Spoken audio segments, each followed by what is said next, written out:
Hello வணக்கம், இது உங்கள் சிவி ஜோன். எல்லாரும் எப்படி இருக்கீங்க? இன்னைக்கு பார்த்தீங்கன்னா சூப்பரான 9th week day 5 night oats தான் பார்க்க போகிறோம். அதுக்கு முன்னாடி பார்க்குற எல்லாரும் நம்மளோட சேனலுக்கு புதுசு அப்படின்னா மறக்காம நம்மளோட சேனலை சப்ஸ்கிரைப் பண்ணிட்டு சப்போர்ட் பண்ணுங்கள். இந்த சேனலில் உங்களுக்கு பிக் பாஸ் சம்மந்தப்பட்ட அனைத்து விதமான விஷயங்களும் உங்களுக்கு ஃப்ரீயாக கிடைக்க போது வாங்க வாங்க வாங்க வந்து அள்ளிட்டு போங்க போங்க போங்க. ஸோ இந்த வீடியோலாம் நீங்கள் பார்த்துட்டு மறக்காமல் அந்த லைக் பண்ணிடுங்க. சாரி, இப்படி தட்டி விட்டுருங்க, இதெல்லாம் வேண்டாம், இதை மட்டும் பண்ணுங்கள். ஸோ நீங்கள் பண்ணுவீங்க நம்புறேன். இப்போ வாங்க இந்த வீடியோக்குள்ளே போகலாம். அதுக்கு முன்னாடி பார்த்தீங்கன்னா இன்றைக்கி ஜெஃப்ரி ஒரு அலப்பறை பண்ணார். ஐயோ எப்பா எம் அப்படி இருந்துச்சு. அதாவது கேப்டன்ஷிப் டாஸ்க்கு வந்துட்டு அவர் வந்து ஒரு வலு சேர்க்கிறாராம். அப்படியே ஒரு ஒரு ஒரு நடிப்பு மாதிரி ஒன்று பண்ண. ஒரு பக்கம் ஃபீலிங்கும் இருக்குது, இல்லைன்னு சொல்லலை. அதுக்குன்னு இது கொஞ்சம் ஓவர் ஃபீலிங்காக இருந்துச்சு.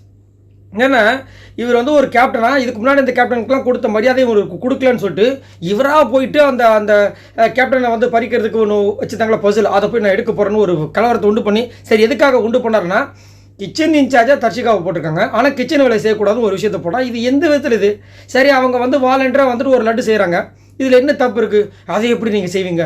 நான் சொன்னால் நீங்கள் கேட்க மாட்டீங்க, மற்றவங்க சொன்னால் கேட்குறீங்க. ஒரு விதத்தில் அக்செப்ட் பண்ணலாம், சரி கரெக்டு அப்படின்னு. ஆனால் ஹெல்ப் தானே பண்ணுறாங்க, இதை எப்படி நீங்கள் தவறு சொல்வீங்க? சத்தியமாக புரியல. இது ஒரு பெருசாகி இதுக்கு சப்போர்ட் பண்ணி சௌந்தர்யம் வஞ்சிதான் ஒரு மாதிரி பேசி தர்ஷிகா வந்து அதுவும் 17 லட்டு செஞ்சுதான். அந்த 17 லட்டத்துக்கு வாயில் சொருகு எவ்வளோ பெரிய சண்டை இருக்காங்க. கடைசியில் அது புஷ்ஷுன்னு போச்சு. எதுக்கு? சரி, இதை பார்க்கும்போது உங்களுக்கு என்ன தோணுதுன்னு சொல்லுங்கள். அதே மாதிரி ஜெஃப்ரி வந்துட்டு உருவகேலி மஞ்சரியா வந்துட்டு கேவலமாக பேசியிருந்தார். அரை வெக்காடு இதெல்லாம் கேப்டனுக்கு உண்டான தகுதியா இதெல்லாம்? சரி, அதை பற்றி சொல்லுங்கள். ரெண்டாவது பார்த்தீங்கன்னா பிக் பாஸ் சரியான ஆப்போச்சர். இப்போலாம் பார்த்தீங்கன்னா பிக் பாஸ் வந்து ஒஸ்ட்டு பெர்ஃபார்மன்ஸுக்குலாம் நீங்கள் நல்லா நோட் பண்ணிங்கன்னா தெரியும். ஆளுக்கு ஏற்ற மாதிரி வந்துட்டு அந்த பனிஷ்மெண்ட் கொடுக்குறாரு. முத்துக்குமருக்கு என்ன கொடுத்தாரு உங்களுக்கு தெரியும். அப்படியே கூடயே இருந்து பார்த்து தெரிஞ்சுக்கங்க, அவ்வளோதான், வேறு எதுவுமே கொடுக்கல. அதே மாதிரி ஜாக்லினுக்கும் இன்றைக்கி சௌந்தர்யாவுக்கு என்ன கொடுத்தாருன்னா, நான் கொடுக்குறதா நீ சாப்பிட்ணும், உப்பு இல்லாத சாப்பாடு. அப்படின்னா என்ன அர்த்தம்? இப்போயாவது சொர்ண வரதான் பார்க்கலாம், நான் கொடுக்குற காசையும் நான் கொடுக்குற எல்லா விஷயத்தையும் அனுபவிச்சுக்கிட்டு என்னுடைய கேமை நீ வந்து ஒழுங்காக விளாட்லாம், உனக்கு இதுதான், இதுக்கப்புறமா சூடு சொர்ண வரதான்னு பார்க்கலான்ற மாதிரி அவர் கலாய்க்கிறார். புரியுதுங்களா உங்களுக்கு? ஏன்னா இந்த வாரம் முழுக்க அவங்களால ஒரு பலனும் கிடையாது இந்த பிக் பாஸ் டீமுக்கு. ஒரு டீம் ஒரு டெவில் அண்ட் ஏஞ்சல் மாதிரி ஒரு டாஸ்க் கொடுத்தா எனக்கு டெவிலாக வராது, அதுக்கப்புறம் ஏஞ்சலாக பண்ண சொன்னால் ஏஞ்சலில் ஒரு தேவையில்லாத ஒரு உண்டக்கலப்ப வேலை, என்னத்தை சொல்கிறதுன்ற மாதிரி இருந்துச்சு. ஆனால் அதுலேயும் ஒரு பெரிய ரூல் பிரேக்கர் செஞ்சாங்க நம்ம சௌந்தர்யா. அதை பற்றியும் சொல்லுங்கள். அடுத்தது பார்த்தீங்கன்னா நெக்ஸ்ட் வீக் கேப்டன் அடடா அஜய்யோ இவர் தான் கேப்டனா? ஐயம்மா பேசியே கொல்ல போகிறாரா சாமி அப்படின்ற மாதிரி இருக்குது. ஒருத்தர் சூப்பராக கமெண்ட் பண்ணியிருந்தார், இனிமேல் கோவாக்குங்க என்னை தாண்டி தான் தொடரணும் அப்படின்னு வந்து நிற்க போகிற நபாலு அப்படின்ற மாதிரி சொல்லியிருந்தாங்க. என்ன பண்ண போகிறாரு தெரியல. ரஞ்சித் சார், ஐயோ கடவுளே, ரஞ்சித் சார் பார்த்து பண்ணுங்க. சரி, இப்போ வாங்க அந்த அனாலிசிஸ் வீடியோக்குள்ள. ஸோ ஃபுல்லாக சரி, ஃபஸ்ட்டு பார்த்தீங்கன்னா நம்ம முத்துக்குமரன் இருக்கார். இவர் எவ்வளோ ஓட்ஸ் வாங்கியிருக்காரு அப்படி பார்த்தீங்கன்னா 2 லட்சத்துக்கு ஒரு 9,000 சாரி 8,500 ஓட்டு தான் டிஃப்ரெண்டில் இருக்குது. 1,91,421 ஓட்ஸ் வாங்கியிருக்காரு. ஓட்டிங் பர்சன்டேஜ் பார்த்தீங்கன்னா 26.05. யாருமே தொட்டதில்லை இந்த ஓட்டை. உண்மையாக பார்த்தீங்கன்னா இது 9வது வாரம். ஃபஸ்ட்டு வாரத்துலேருந்து பிஆர் ஓட்டு அந்த ஓட்டு இந்த ஓட்டுன்னு போட்டாலும் கூட இந்த ஓட்டு நெருங்கிறதுக்கு இந்த சீசன் 8 இனி யாராவது பிறந்து தான் வரணுன்றது என்னோடய கருத்து. சூப்பராக இருக்குது, மாசாக இருக்குது, நல்லா ரீச் ஆகிட்டார். உள்ளே வேணால் நிறைய பேர் வந்துட்டு இவர் வந்து சரியில்லை, இவர் காணாமல் போயிட்டார் அது இதுன்னு சொன்னாலும் அங்கே வெளியில் வந்து எல்லாருக்கிட்டையும் ரீச் ஆகிட்டார். எல்லோரும் வந்து ஓட்டு போடுறாங்க. இப்போது புதுசாக ஒரு குரூப் கிளம்பியிருக்காங்க. ஏங்க அவருக்கு ஒரு ஜாதி ஓட்டு வருதுங்க தெரியாது அவங்களுக்கு அப்படின்னு. ஏங்க என்னங்க நீங்கள் கேமில் போய் ஜாதி முதல்லாம் பேசிட்டு, இதில் வேறு ஒரு சில பேர் சௌந்தர்யா வந்துட்டு வேறு மாநிலத்தை சேர்ந்தவங்களாம். ஏன் கேமுன்னு வந்துட்டால் வேறு மாநிலம் வந்தாண்ணா அவங்க நல்லா விளையாண்டா ஓட்டை போடுங்க, நல்லா விளையாடலாம் ஓட்டை போடாதீங்க. என்னையா நீங்கள் இப்படி இருக்கீங்கன்ற மதிச்சு காலையில். ஆனால் ஒரு சூப்பரான விஷயத்தை மஞ்சரி பற்றி ஒரு விஷயம் சொல்லியிருந்தேன், சூப்பராக இருந்துச்சு. மஞ்சரிக்கு கண் கலங்கிருச்சு. எல்லோரும் நீங்கள் நெகட்டிவ்னு ஃபுல் நெகட்டிவ்னு மஞ்சரியை சொன்னாலும் ஃபுல் பாசிட்டிவான ஒரு மஞ்சரியை நான் பார்த்துருக்கேன், நீங்கள் பார்த்தது கிடையாது. அடுத்தவங்க வெற்றியை கொண்டாடுவாங்க அவங்க.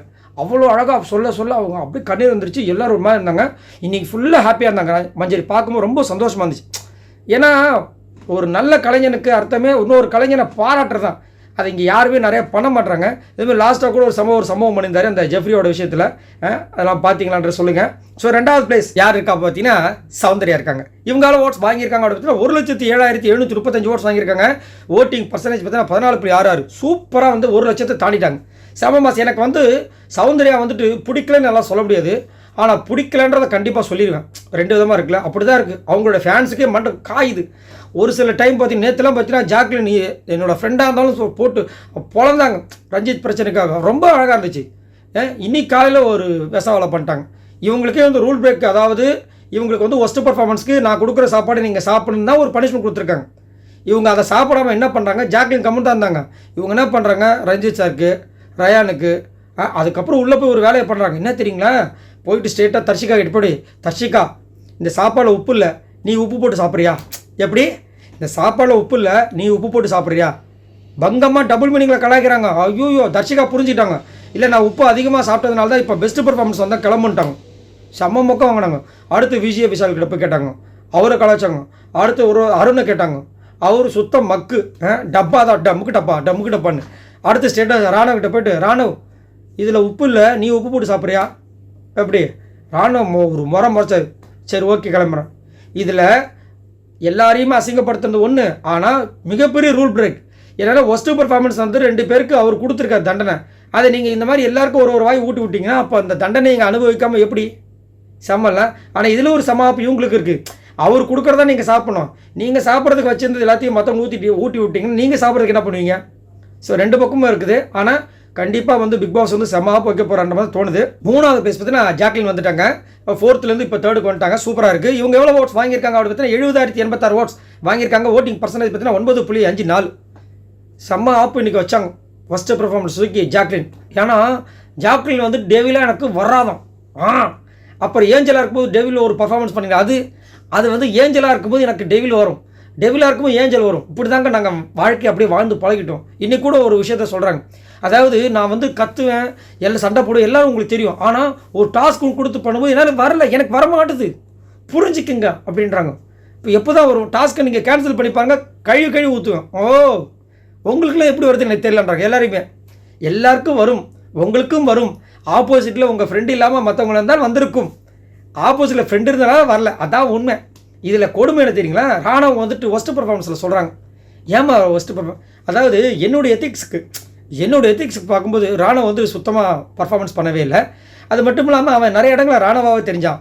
ஏமா டெவில் வேஷம் தானே போட்டாங்க, அது உண்மையிலே பார்க்க போனால் ராணுவ தானே, இதெல்லாம் ஒரு இதுன்னு சொல்லிட்டு ராணுவ. சரி நான் கேட்குறேன், ராணுவாவது ஏஞ்சலாக இருக்கும்போது டெவில்ஸ் எல்லாம் புரட்டேத்தாரு. ரயான் என்ன பண்ணார்? ஏஞ்சலாக இருக்கும்போதும் சரி, டெவிலாக இருக்கும்போதும் சரி என்ன பண்ணார் கொஞ்சம் சொல்லுங்கள். இப்படி அதாவது சொம்பு தூக்கலாம், சொம்பு ஃபேக்ட்ரியே வேலைக்கு வாங்கிட்டு வந்து சொம்பு அப்படியே தூக்கிக்கிட்டே இருக்கக்கூடாது. ஐயோ எப்பா அப்படின்ற மாதிரி இருந்துச்சு. ஸோ ஜாக்லின் சொன்ன விஷயங்களை உங்களுக்கு எப்படி இருந்துச்சுன்னு சொல்லுங்கள். 4வது பேஸ் பற்றி நான் ராணுவ வந்துட்டாரு. இவரால் ஓட்ஸ் வாங்கியிருக்காரு அவரை பற்றி 64,487 ஓட்ஸ் வாங்கியிருக்காரு. ஓட்டிங் பர்சன்டேஜ் பார்த்தீங்கன்னா 8.77. இப்போலாம் பார்த்தீங்கன்னா நல்ல ஒரு இம்ப்ரூவ்மெண்ட் இருக்குது. அது வந்து மாற்றுக்கிறது கிடையாது, சூப்பராக கொண்டு வராரு. இப்போ கூட வந்துட்டு இந்த பாட்டு வந்துச்சு, அச்சோ லைவில் இப்போ தான் போச்சு.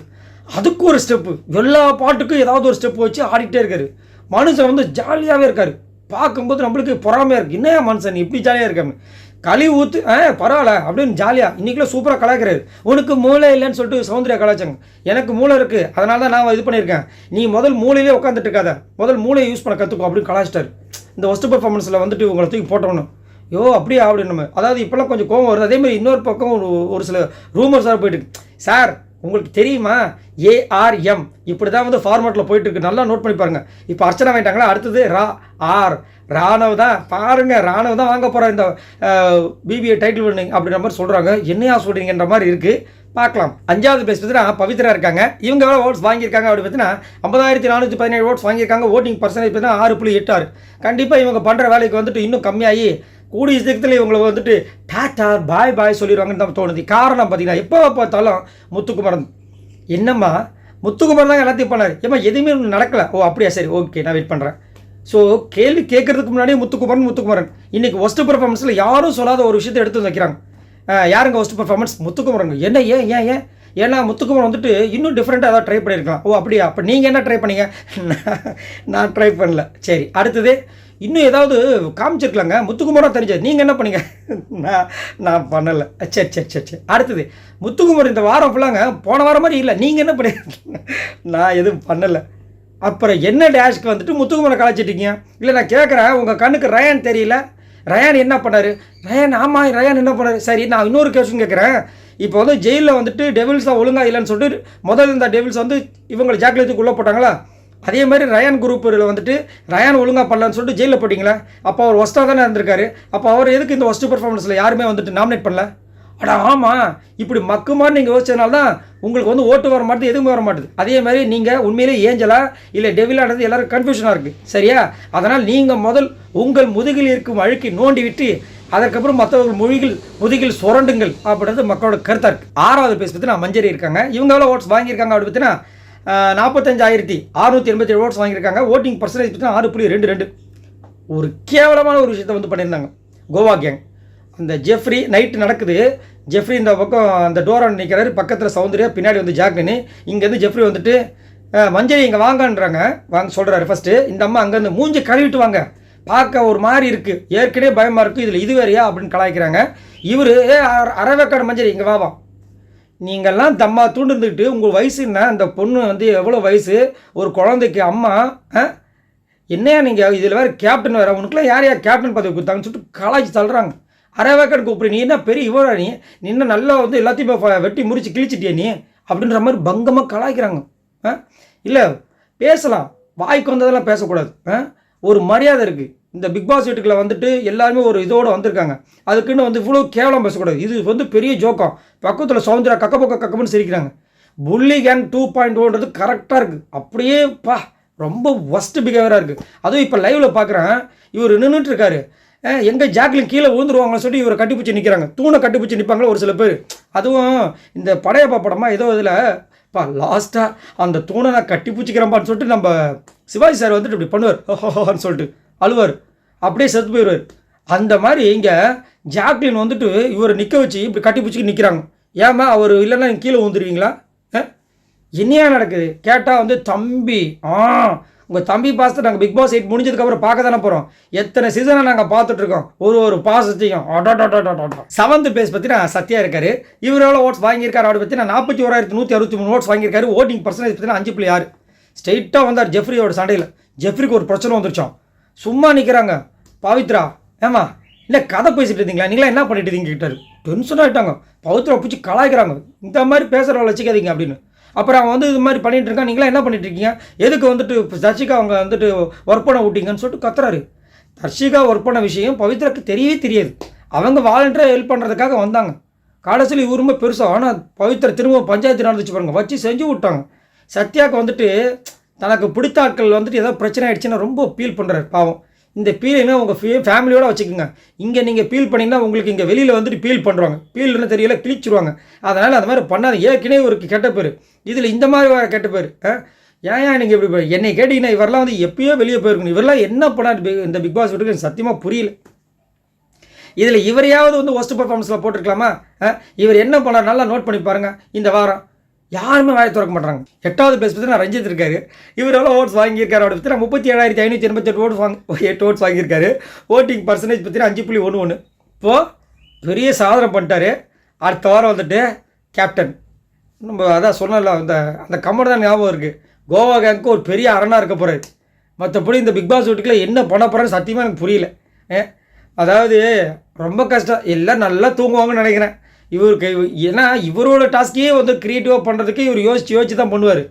இதில் இவங்கெல்லாம் தூங்காமல் இந்த வீடை என்ன பண்ண போகிறான்னு தெரியல. ரொம்ப கஷ்டம். பார்க்கலாம் என்ன நடக்குதுன்னு. 9வது பேஸ் பார்த்தீங்கன்னா ரயன் இருக்கார். இவர் எவ்வளோ ஓட்ஸ் வாங்கியிருக்காரு அப்படி பார்த்தீங்கன்னா 37,066 ஓட்ஸ் வாங்கியிருக்காப்புல. ஓட்டிங் பர்சன்டேஜ் பார்த்தீங்கன்னா 5.4.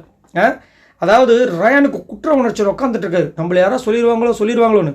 நான் என்ன கேட்குறேன், இவர் எதுக்கு யாருமே சொல்ல மாட்டாங்க. கோவா கேங்கு வந்து சொம்பு தூக்கி கேங்கு, அதனால் வந்துட்டு ரயனை சொல்ல மாட்டாங்க தெரியும். மற்றவங்க கண்ணெல்லாம் என்ன கண்ணில் ஏதாவது ப்ராப்ளம் ஆகிடுச்சா? முத்துக்குமரனை சொல்கிறீங்க, ராணாவை சொல்கிறீங்க, ஏன் இவரை சொல்கிறதுக்கு என்னன்னு கேட்குறேன். நான் என்ன கேடு வந்துச்சுன்னு கேட்குறேன். ரயனை அவ்வளோ பெருசாக சூப்பராக வெட்டி முறிச்சிட்டாரா இந்த டாஸ்கில்? ஒன்றுமே பண்ணல. டெவிலாக இருக்கும்போது ஏஞ்சல் கூட கடலை போட்டுட்டு இருந்தாப்புல. ஏஞ்சல் வந்து கட்டி பிடிச்சோன்னு நீ கொண்டு கவலைப்படாதப்பா இதை தான் பண்ணிட்டு இருந்தார். சரி, ஏஞ்சலாக இருக்கும்போது என்ன பண்ணார் கேட்டிங்கன்னா அதுலேயும் ஒன்றும் கிடையாது. இவரெல்லாம் ஒஸ்ட் பர்ஃபார்மன்ஸில் தூக்கி போடாமல் இதில் ஜெயிலுக்கு வர போயிட்டார். என்னையா பண்ணுறீங்க? உங்களோட ஃபேவரிசம் அந்த ஒரு என்ன சொல்லுவாங்க, ஒரு சிங்சங் பண்ணுறதுக்கு ஒரு அளவே இல்லையா? 10வது பிளேஸ் பார்த்தீங்கன்னா தர்ஷிகா இருக்காங்க. இவங்க எவ்வளோ ஓட்ஸ் வாங்கியிருக்காங்க அப்படி பார்த்தீங்கன்னா 32,915 ஓட்ஸ் வாங்கியிருக்காங்க. ஓட்டிங் பர்சன்டேஜ் பார்த்தீங்கன்னா 4.48. ஒரு லட்டு அவங்களுக்கு மட்டுமா செஞ்சாங்க, அவங்களுக்கு ஆசையாக இருக்குன்னு எல்லாருக்கும் சேர்த்து தான் செஞ்சாங்க. 17 லட்டு. சரியா? எல்லாருக்கும் ஒரு லட்டு, அவ்வளோதான்.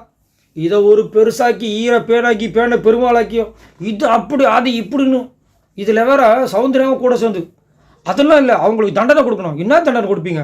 முதல்ல உங்களுக்கு கொடுத்த தண்டனை ஒழுங்காக பண்ணு சௌந்தர்யா. நீங்கள் அதை பண்ணாமல் இன்னமும் இந்த பேசிகிட்டு இருக்கீங்கன்ற மாதிரி இருந்துச்சு. தர்ஷிகா பண்ணுற கேமு ஒஸ்ட்டு தான், எல்லாமே நம்மளுக்கு தெரியுது. ஆனால் இதில் அவங்க என்ன தப்பு பண்ணான்னு சத்தியமாக எனக்கு புரியல. இதில் அங்கேருந்து அனுப்பிச்சுதான் அந்த 17 லட்டையை தூக்கி வாயிலே வைக்கான். உங்கள் வாயெல்லாம் அதான் இப்படி பேச விட்டு வேடிக்கை பார்க்குறாங்களா? இவங்கெல்லாம் இதுக்கு முன்னாடி பண்ண வேலைக்கு விஜய் சேதுபதியெல்லாம் வச்சு செஞ்சுருக்கணும். செஞ்சுருந்தா இவ்வளோ தமிழ்நாட்டில் பேசியிருப்பாங்களா? என்னத்த சொல்ல. 11வது பிளேஸ் பார்த்தீங்கன்னா ஆனந்தி இருக்காங்க. இவங்க எவ்வளோ ஓட்ஸ் வாங்கியிருக்காங்க அப்படி பார்த்தீங்கன்னா 32,201 ஓட்ஸ் வாங்கியிருக்காங்க. ஓட்டிங் பர்சன்டேஜ் பார்த்தீங்கன்னா 4.38. ஒட்டுண்ணி அப்படின்னு பேர் வைக்கலாம். நல்லா பாருங்களேன், யார் யார் பிரபலமாக இருக்காங்களோ அவங்க கூட ஒரு வாரமும் ஒரு ஒட்டுண்ணி மாதிரியே இருப்பாங்க. முன்னாடி ஒரு 4 வாரம் வந்து அவங்களோட கேமை அண்டர் கிரவுண்ட்லேயே பண்ணிட்டு இருந்தாங்க. ஒரு பேர் வந்துச்சு வில்லி அப்படின்ற மாதிரியே வந்துட்டு இருந்தாங்க. அதுக்கப்புறம் எப்போ வந்து ரயான் வந்துட்டு இவங்களுடைய முகத்திரையை கிழிச்சாரோ அப்போத்துலேருந்து ஒட்டுண்ணி மாதிரி முத்துக்குமரன் கூட ஒரு சிங் சக், விஜய் விஷால் கூட ஒரு சிங் சக், அந்த டைமில் அதேமாதிரி வீக்லி டாஸ்க் வந்துச்சுன்னா அங்கே என்ன பர்ஃபார்மன்ஸ் நடக்குதோ அங்கே கூட போயிட்டு yes she is correct, yes he is correct, சிங் சக் சிங் சக் இப்படியே தான் போட்டு வராங்க. அப்புறம் எதுக்கு இவங்ககிட்டேருந்து இதுக்கப்புறம் எதுவுமே வராது, ஒன்றுமே வராது. பயந்துட்டாங்க, அவ்வளோதான் கஷ்டம். ஆனாலும் பார்த்தீங்கன்னா இப்போ கொஞ்சம் வந்துட்டு சாச்சனாக்கு மேலே இருக்காங்க. ஆனால் லாஸ்ட்டில் இருக்கிறது 1ஆம் நம்பர் சனி. அதாவது இந்த வாரம் முழுக்க பார்த்தீங்கன்னா சாச்சனா லாஸ்ட்டில் வந்துட்டு 3வது நாள்லேருந்து வந்துட்டாங்க. ஸோ இவங்க எவ்வளோ ஓட்ஸ் வாங்கியிருக்காங்க அப்படி பார்த்தீங்கன்னா 24,138 ஓட்ஸ் வாங்கியிருக்காங்க. ஓட்டிங் பர்சன்டேஜ் பார்த்தீங்கன்னா 3.28. ஸோ சூப்பராக சாங் க்ளூ குத்துட்டார் பிக் பாஸ். நீங்கள் ஒன்றும் கவலைப்படாதீங்க மக்களே, நீங்கள்லாம் அப்படியே விடுற கண்ணீர் துளிகள் இங்கே காதுக்கு எட்டியது.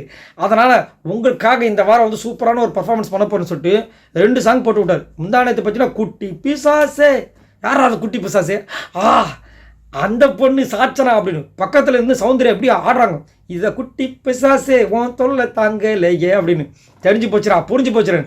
அதை கன்ஃபார்ம் பண்ணுற மாதிரி காலையிலே ஒரு பாட்டு, காதல் பிசாசு. ஏடா காதல் பிசாசு சொல்கிறாங்க, அந்த காதல் பிசாசு யாருன்னு பார்த்தா இங்கே காதல் பண்ணுறது யாரு, தர்ஷிகா. ஆஹா, அப்போ 2 லட்டா அப்படின்ற மாதிரி இருக்குது. ஸோ இந்த வாரம் அதுவும் வந்து இப்போ நியூஸ்லாம் வந்துட்டுருக்கு என்னென்னா டபுள் எலெக்ஷன் வரப்போகுதுன்ற மாதிரி. ஸோ அதில் மேபி சாச்சனாவும் தர்ஷிகாவும் போகிறதுக்கு வாய்ப்புகள் எக்கச்சக்கமாக இருக்குன்ற மாதிரி சொல்கிறாங்க. ஸோ மேபி எனக்கு என்ன தோணுதுன்னா, எப்பயுமே பார்த்தீங்கன்னா விஜய் விஷாலை வந்து பொத்தி பாதுகாப்பாங்க இல்லையா? ஸோ இப்போ விஜய் விஷாலோட கேம் சுத்தமாக வெளியே வரல. காரணம் நைட்டெல்லாம் ஃபுல்லாக வந்து இந்த அம்மா கூட கடலை போடுறதுனால காலைல தூங்கிறாப்புல.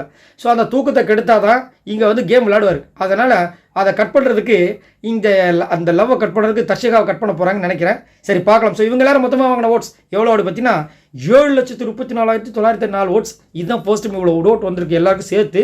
ஸோ இந்த வாரம் எல்லோரும் வெறித்தனமாக வந்துட்டு ஓட்டு போட்டுட்ருக்காங்க. ஸோ இந்த வாரம் கண்டிப்பாக டபுள் எலெக்ஷன் இருக்கிறதுக்கு 99% வாய்ப்புன்ற மாதிரி சொல்லியிருக்காங்க.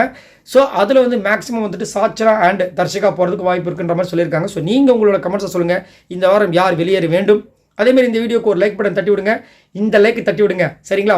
மறந்து ஒரு சில பேர் இந்த பக்கம் இருக்குது, ஏங்க நாங்கள் புது விதமாக இந்த லைக்கை தட்டட்டுமான்னு கேட்குறீங்க. ஏமா அது டிஸ்லைக்மா, நீங்கள் லைக்கு தட்ட விடுங்க சரிங்களா? மறக்காம நம்மளோட சேனலை சப்ஸ்கிரைப் பண்ணுங்கள். நான் அடுத்து ஒரு சூப்பரான வீடியோவில் சந்திக்கிற வரைக்கும் பாய் நண்பர்.